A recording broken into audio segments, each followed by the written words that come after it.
It's the 1st of September, 1939, and the German troops are flooding to the western, southeast, and northern Polish borders.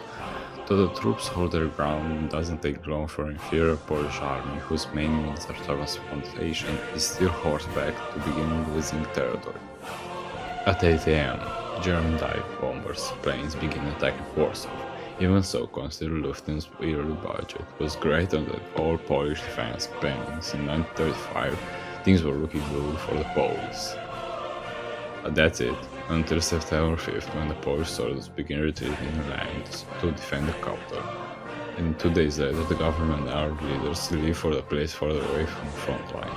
Soon enough, the 4th Panzer Division reached Warsaw, the beginning of the siege of the city. The modernized German armies advanced far faster than Polish cannon and encircled a great amount of troops headed for Warsaw in between the Vistula and Vistula River. On September 17, as the father nailed the coffin, Soviet troops poured from the east.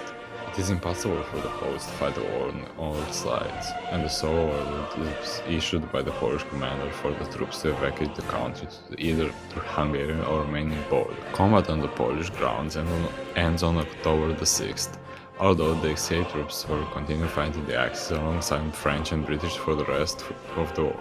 10% of the buildings in Warsaw were destroyed in the 1939 campaign.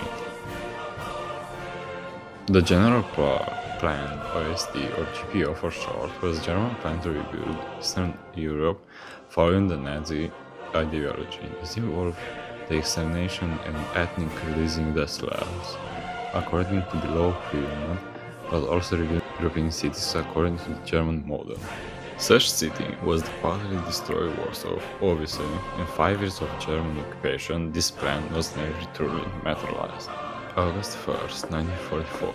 The resistance has been up, building arms for an eventual uprising beginning the fight with German occupiers.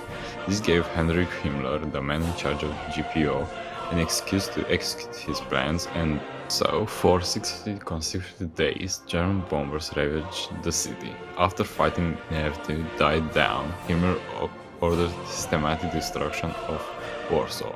German soldiers took diamond sticks and flamethrowers, going block to block to demolish every building, with Soviet troops advancing into occupied territory and British advancing into France. The war was clearly lost. At this point, the destruction of Warsaw was nothing but a pointless act of terrorism. Overman. By the end of the war in Europe, 80 to 90% of Warsaw was crumbled to dust. The Soviet occupation deemed rebuilding the Warsaw highly unlikely, and the war considered moving the capital to the city of Lodz. But on February 14, 1945, the ambitious project of building the old town was from pictures and paintings was initiated.